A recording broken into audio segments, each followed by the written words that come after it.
شروع اللہ کا نام لے کر جو بڑا مہربان نہایت رحم والا ہے۔ اے پیغمبر صلی اللہ علیہ وآلہ وسلم، لوگوں سے کہہ دو کہ میرے پاس وحی آئی ہے کہ جنوں کی ایک جماعت نے اس کتاب کو سنا تو کہنے لگے کہ ہم نے ایک عجیب قرآن سنا جو بھلائی کا رستہ بتاتا ہے، سو ہم اس پر ایمان لے آئے، اور ہم اپنے پروردگار کے ساتھ کسی کو شریک نہیں بنائیں گے، اور یہ کہ ہمارے پروردگار کی شان بہت بلند ہے، وہ نہ بیوی رکھتا ہے نہ اولاد، اور یہ کہ ہم میں سے کوئی بے وقوف اللہ کے بارے میں جھوٹ گھڑتا ہے، اور ہمارا یہ خیال تھا کہ انسان اور جن اللہ کی نسبت جھوٹ نہیں بولیں گے، اور یہ کہ بعض بنی آدم بعض جنات کی پناہ لیا کرتے تھے تو اس سے ان کی سرکشی اور بڑھ گئی تھی،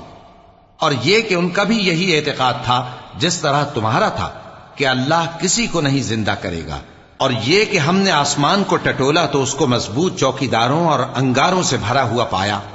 اور یہ کہ پہلے ہم وہاں بہت سے مقامات پر فرشتوں کی باتیں سننے کے لیے بیٹھا کرتے تھے، اب کوئی سننا چاہے تو اپنے لیے انگارہ تیار پاتا ہے، اور یہ کہ ہمیں معلوم نہیں کہ اس سے اہل زمین کے ساتھ برائی مقصود ہے یا ان کے پروردگار نے ان کی بھلائی کا ارادہ فرمایا ہے، اور یہ کہ ہم میں بعض نیک ہیں اور بعض دوسری طرح کے، ہمارے کئی طرح کے مذہب ہیں، اور یہ کہ ہم نے سمجھ لیا ہے کہ ہم زمین میں خواہ کہیں ہوں اللہ کو ہرا نہیں سکتے اور نہ بھاگ کر اس کو تھکا سکتے ہیں، اور جب ہم نے ہدایت کی کتاب سنی اس پر ایمان لے آئے، سو جو شخص اپنے پروردگار پر ایمان لاتا ہے تو اس کو نہ نقصان کا خوف ہے نہ کسی طرح کے ظلم کا، اور یہ کہ ہم میں بعض فرما بردار ہیں اور بعض نافرمان ہیں، تو جو فرما بردار ہوئے وہ سیدھے رستے پر چلے، اور جو نافرمان ہوئے وہ دوزخ کا ایندھن بنے۔ اور اے پیغمبر صلی اللہ علیہ وآلہ وسلم،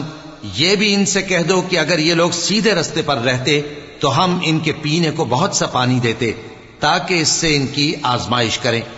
اور جو شخص اپنے پروردگار کی یاد سے منہ پھیرے گا وہ اس کو سخت عذاب میں داخل کرے گا،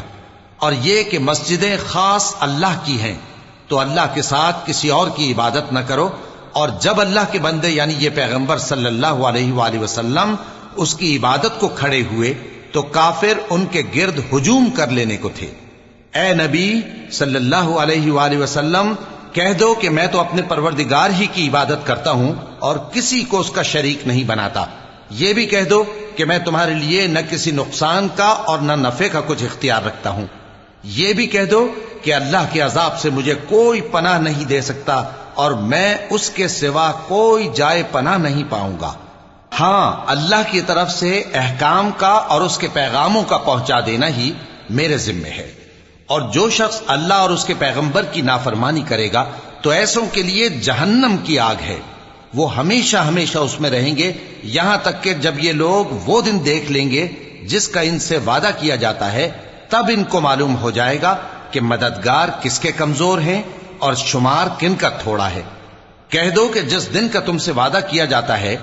میں نہیں جانتا کہ وہ عنقریب آنے والا ہے یا میرے پروردگار نے اس کی مدت دراز کر دی ہے۔ وہی غیب کا جاننے والا ہے، سو کسی پر اپنے غیب کو ظاہر نہیں کرتا، ہاں جس پیغمبر کو پسند فرمائے اور اس کو غیب کی باتیں بتا دے تو اس کے آگے اور پیچھے نگہبان مقرر کر دیتا ہے تاکہ معلوم فرمائے کہ انہوں نے اپنے پروردگار کے پیغام پہنچا دیے ہیں، اور یوں تو اس نے ان کی سب چیزوں کا ہر طرف سے احاطہ کر رکھا ہے اور ایک ایک چیز گن رکھی ہے۔